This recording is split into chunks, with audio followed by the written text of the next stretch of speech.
introduce Rick Reese, who has come to us with a program on the restoration of the Brockett cabin in Tennessee. A little bit about Rick. And Rick's been a friend of this chapter for a long time and has many friends here. Rick Reese was born in Bethesda, Maryland, and grew up in Baltimore, Maryland. After graduating from the Gilman School in Baltimore, he received a BA degree in Business Administration and MBA degree in Marketing from Loyola University of Baltimore. Rick joined the Marine Corps Reserves in 1970 and was honorably discharged as a sergeant in 1976. He worked for the United States Gypsum Company for 31 and a half years in various positions in building materials, sales, product management, national account sales management, sales training until retirement in July 2007.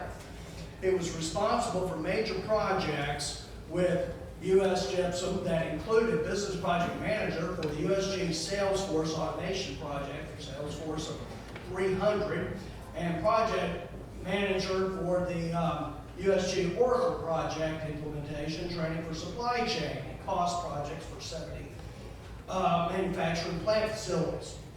Rick and his wife of 53 plus years, Linda Dylan Reese, moved to Atlanta from Chicago in 2008.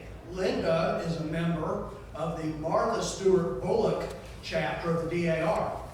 Their son, Rick Reese III, is a musician and member of the Piedmont chapter, and also the chapter webmaster and editor of the Piedmont Piper, the chapter newsletter. Their daughter, Ashley Reese Carmen, is a sales executive with Salesforce.com and lives in Sandy Springs with her husband, Mark Carmen, sales executive with SAP. Son, Parker, and daughter, Sammy Carmen, who's a freshman at the University of Kentucky. Rick joined the Piedmont chapter, SAR, in 2013 and is a past chapter president. Rick is also Georgia Society, SAR, education chairman and electronic communications chairman. He has been involved with the Martha Stewart Bullock DAR Society, CAR, since 2012 through his granddaughter Sammy and his wife Linda. Rick has been a senior leader of that CAR organization for the past 8 years. Rick, thank you for your service. And ladies, gentlemen, compatriots, thank you very much. Well, it's my pleasure to be here tonight, and I have a little story to tell you about my Patriot ancestor. And if I can make this device work, we can, there we go. There's an image that I was able to find of him. William Ebenezer Brockett is his name. And he was born in 1748 and lived until he was 72. When he originally from Wallingford, Connecticut, when the war broke out, he headed south and ended up in North Carolina, where in 1771 he married Martha Patsy Ives, and as a result of that marriage, they ended up with 13 children. And as you heard before, having a lot of children was a fairly common event back then, primarily because in some cases they were short-lived. And unfortunately, their firstborn was deceased at birth. But beyond that, for the military service, Brockett joined the South Carolina forces shortly after the beginning of the snow campaign and had stayed with the South Carolina line and fought with them in various battles during that period of time, ultimately fighting in battles in both North Carolina and South Carolina. He was able to, joining as a private, I guess, was how he got in the beginning. But with his military service, he was able to progress to the point where he was made a lieutenant, and then finally, before his service ended, he ended up as a captain. And that's how that all went. Beyond that, after the war,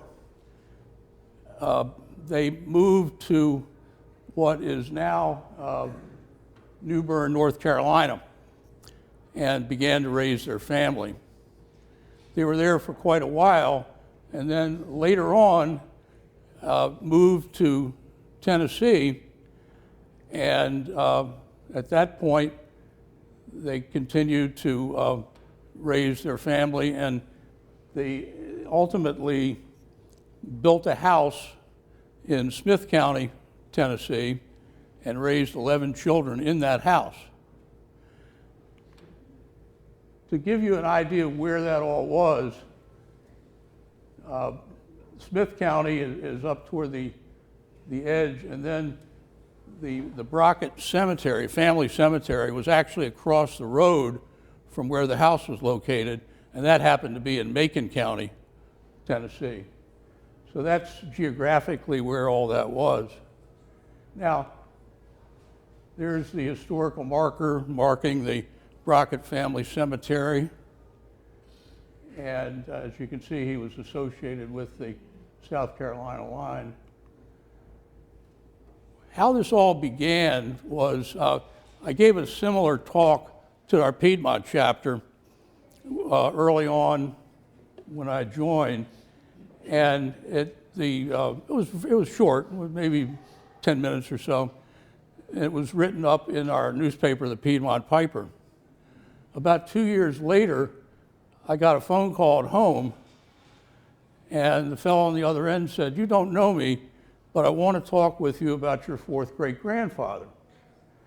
And it turned out that the fellow who called was Jeff Page.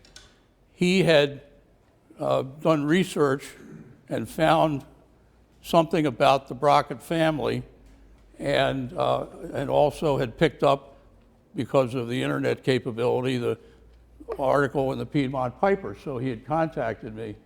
And what this was all about was that he was part of a team that was contracted by a lady in Mount Juliet, Tennessee, who wanted to acquire Revolutionary era buildings and have them reconstructed on her land. She had one already there, and another more colonial-looking building started, but they were looking for a log cabin. It turned out that the Brockett cabin was still in the Brockett family, and they were able to find it and ultimately purchase it. Now, when you see what it looked like at that point, it doesn't appear to be anything of any great shakes. It was simply a little shack along the side of the road. But apparently, as things went on, it was thought to be good to put siding on log buildings to make them look nicer. But that doesn't do much to their historical value. So that's what it looked like when they bought it. Then they began to work on it, to disassemble it, take the siding off, and as you can see, there are hand-hewn logs that went into the construction of that building. And they disassembled it. This is up on the second level. And if from up there you can look across the road into Macon County and see the Brockett family cemetery that was there. What was nice about the relationship I had with Jeff Page is we kept in touch. He sent me pictures of the progress of the work. He worked for a water utility in Tennessee and had come over for a week's training in Atlanta, and I arranged to have dinner with him and with my wife Linda. So we exchanged more pictures and more facts, and really got to be some pretty good friends as a result of all that.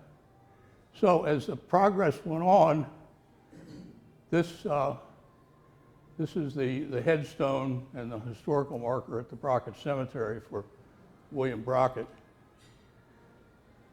They took apart the house from the original site, and they labeled, you might see the little tags on the logs, labeled their position so that they could be used in the reconstruction for everything that could be salvaged.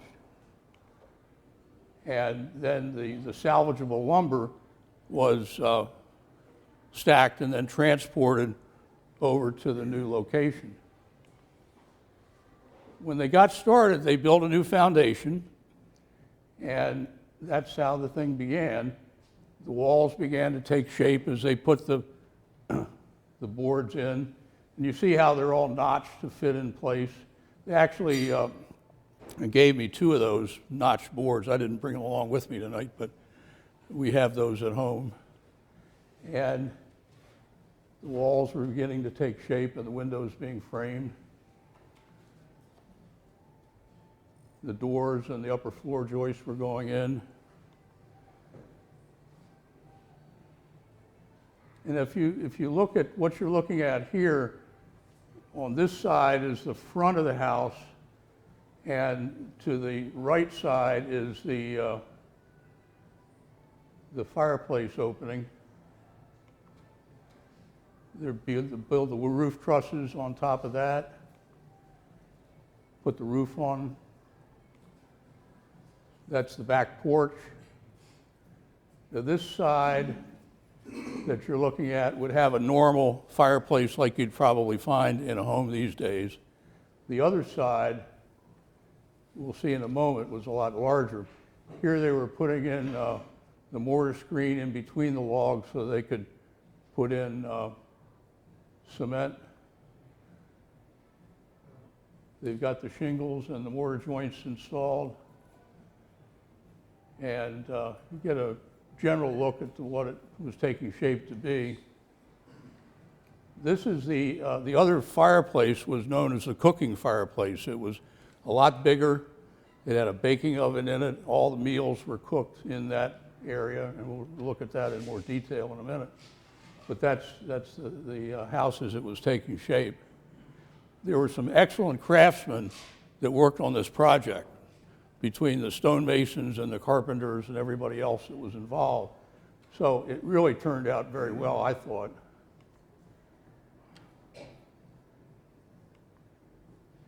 Now you're looking inside toward the cooking fireplace with the plank floor installed. And this is the front of the house. And then this is the back. Now, if we have people that take a lot of photographs in here, you may notice a few things, like on that back porch there's a stack of firewood and there's a wash tub. That's where the family would take their bath, whether they wanted to or not, every 3rd Saturday of the year or something like that. But you see those little dots, those 2 little dots above the tub, those are known as orbs. So you might want to think of those as Captain Brockett and his wife Patsy sort of looking over the new construction and seeing what that was all about. If you look inside, they decorated it pretty close to what it would have looked like. This is looking toward the cooking fireplace. And now looking the other way toward the regular fireplace. And there was a little off on the left side, you'll see there's a narrow staircase that goes up to the 2nd level. That's where the family would sleep. And keep in mind, they had a husband and a wife and 11 children that occupied that. Tight quarters, to say the least. So now we're up in the attic space. And behind me and Linda is where the cooking fireplace is. And you notice the boards are opened up to allow the heat from the fireplace to get up and warm up that attic space. Looking down into it, you can see the cooking fireplace. And the oven. And the baking oven off to the right.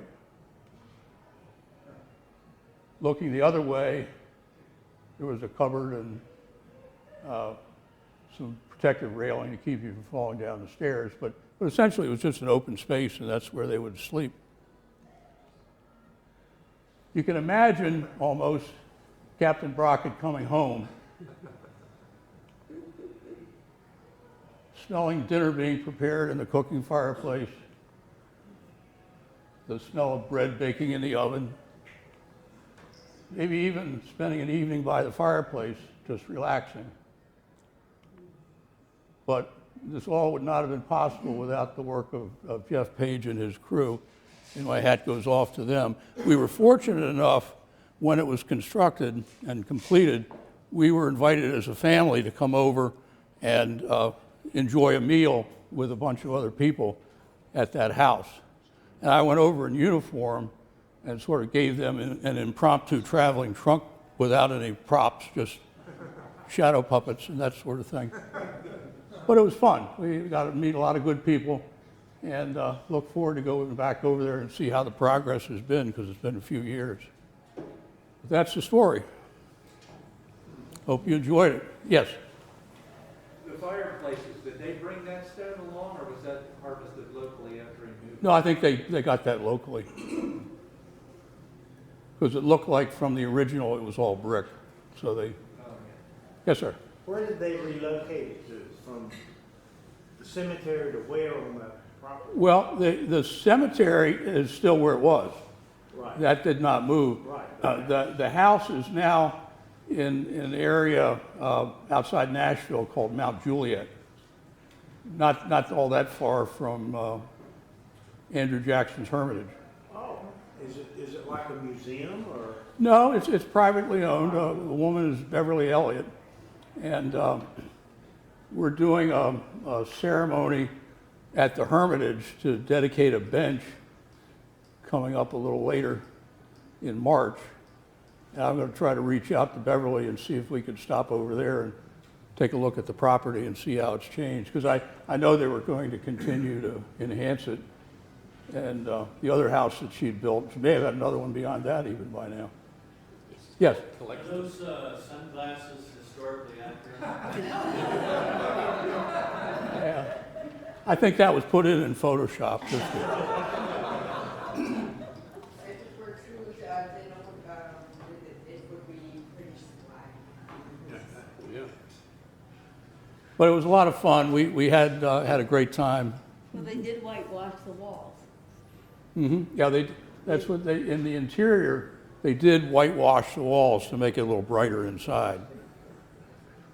Is it open to the public at all? I don't know the answer to that. It wasn't at the time, but as I think 4 years or so has gone by since I've been there. So I'll find out what's going on and see what's happening. I want to try to get back in and take a look at it. Yeah. What organization did Page work for, and what was the floor plan depth and width in feet, you know? I don't recall that, but as far as I know, Beverly Elliott was the one that funded the whole thing. So she was Just a lady that was interested in your old cabin. absolutely. So it's just like a private endeavor, just someone who wanted to have that? That's correct. She collected a few old houses. Really? And relocated them on. Yeah, there was a larger cabin on the property, and then this one was in line, and then pathway away, there was a more colonial-looking brick structure that was under construction. I think at that point, about 2 stories of it had been completed. And she specifically didn't want them to be neat. You know, don't use caulking, don't use, try to do the original techniques. It's like, it was just a project of hobby of hers, really. Was she like a GAR member or something, or? No, I don't think she was. No, no, not that I know of. I don't know much about her background. Nice lady, really very, very nice, very welcoming.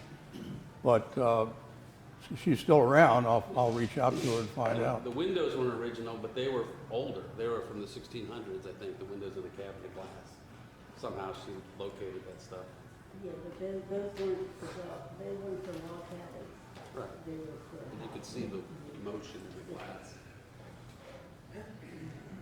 But she invited us to stay and spend the night without heat, without. Yeah, we could have slept in the attic that night. No, not with Brockett and his wife hanging around. Good. Well, I appreciate your interest, and I hope you enjoyed it.